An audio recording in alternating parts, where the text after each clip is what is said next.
तर बघा विद्यार्थी मित्रांनो, माझ्या चॅनल मध्ये तुमचं स्वागत आहे। तर आपला घटक आहे रांगेतील स्थान, आणि रांगेतील स्थान या घटकावर पोलीस भरतीमध्ये हमखास एक तरी प्रश्न विचारतात। आज आपण घेणार आहोत रांगेतील स्थान। तर बघा, मी तुम्हाला काही प्रश्न सोडवून देणार आहे आणि शेवटी एक प्रश्न तुमच्यासाठी सोडवायला देणार आहे, म्हणून हा व्हिडिओ स्किप न करता शेवटपर्यंत बघा। तर बघा, आता पहिल्यांदा आपण याची सुरुवातीला कॉन्सेप्ट समजून घेऊ। बघा, काय आहे, रांगेतील अजयचा क्रमांक दोन्ही बाजूनी 15वा आहे, म्हणजे अजय 15व्या स्थानामध्ये मधल्या स्थानावर आहे अजय। आता मधल्या स्थानी किंवा दोन्ही बाजूनी जर 15वा आहे म्हणजे तो मधल्या स्थानावर राहणार आहे। तर समजा आता याच्या पुढे 14 मुले आहेत, 1 2 3 4 5 6 7 8 9 10 11 12 13 14, आणि त्या पलीकडे 14 मुले आहेत, 1 2 3 4 5 6 7 8 9 10 11 12 13 14 अशा पद्धतीने बघा। म्हणजे अजय आहे, हा अजयचा क्रमांक दोन्ही बाजूने इकडून जरी मोजल्या तरी 15वा येणार आहे आणि इकडून जरी मोजल्या तरी 15वा येणार आहे। तर आता रांगेत एकूण किती मुले असेल असा प्रश्न केलेला आहे। म्हणजे बघा, हे 14 आणि हे 14 आणि हा 1 म्हणजे किती होणार, 29। म्हणजे बघा, आता पुन्हा याला दुसऱ्या पद्धतीने समजून घ्या। म्हणजे तो मधल्या क्रमांकावर 15व्या स्थानी आहे। तर बघा, आता इकडे 14 आहेत आणि इकडे 14 आहेत, 14 आणि 14 28 आणि हा 1 29, म्हणजे रांगेत एकूण किती मुले आहेत, 29 मुले आहेत। बघा, आता ह्याच प्रश्नाला आपण दुसऱ्या पद्धतीने सोडवायचा आहे। म्हणजे बघा, रांगेतील अजयचा क्रमांक दोन्ही बाजूनी 15वा आहे, तर 15 गुणिला 2 करायचा आहे। 15 गुणिला 2 30 होतात। त्याच्यानंतर आता आलेल्या उत्तरामधून 1 वजा करायचा आहे, 30 मधून 1 गेले तर राहणार 29। म्हणजे आता बघा, हा जो 29 आहे हा तुमचा उत्तर आहे। म्हणजे रांगेतील अजयचा क्रमांक दोन्ही बाजूनी 15वा असल्यास रांगेत एकूण किती मुले आहेत, तर एकूण मुले आहेत 29। तर बघा, आता विद्यार्थी मित्रांनो, दुसरा प्रश्न आहे, हेमंतचा क्रमांक डावीकडून 18वा व उजवीकडून 20वा असल्यास रांगेत एकूण किती मुले आहेत असा प्रश्न केलेला आहे। बघा, इकडे लक्ष द्या, हा प्रश्नाला कशा पद्धतीने सोडवायचा आहे।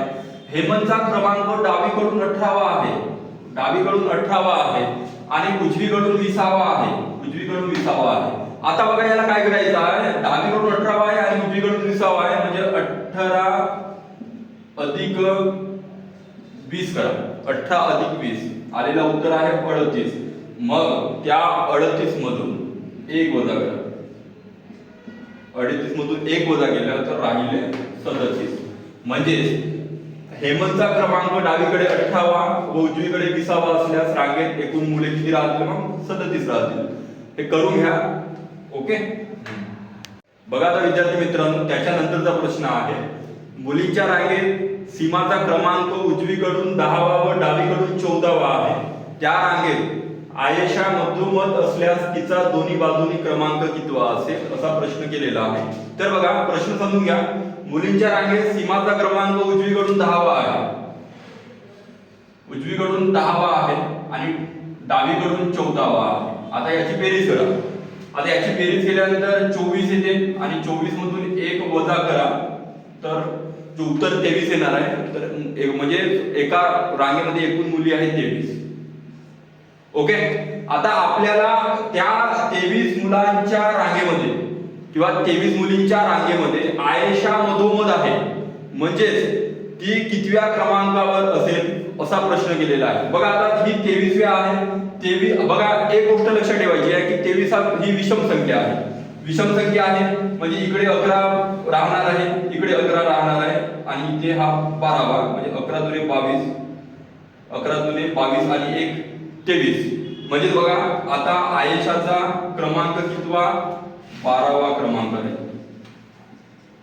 आयेशाचा क्रमांक कितवा राहणार आहे, 12वा क्रमांक राहणार आहे, कारण 23 ही एक विषम संख्या आहे। म्हणजे समजून घ्या, 23 ही एक विषम संख्या आहे, इकडे 11 राहणार आहे, इकडे 11 राहणार आहे, आणि मध्ये 12वा नंबर राहणार आहे, ओके।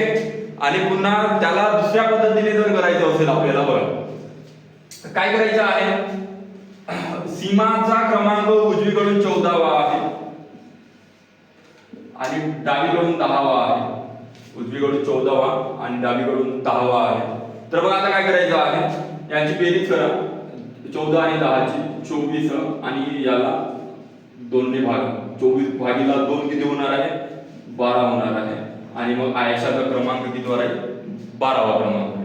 तर बघा विद्यार्थी मित्रांनो, नंतरचा प्रश्न आहे, मुलींच्या रांगेत रीमाच्या उजवीकडे 8 मुले आणि डावीकडे 10 मुले आहेत, तर डावीकडून 6व्या मुलीचा उजवीकडून काय क्रमांक राहील असा प्रश्न केलेला आहे. प्रश्न थोडासा शाब्दिक प्रश्न वाढवलेला आहे, तरी पण प्रश्न सोपा आहे आणि ह्या प्रश्नाचं उत्तर काय येईल हे तुम्हाला कमेंट करून सांगायचं आहे.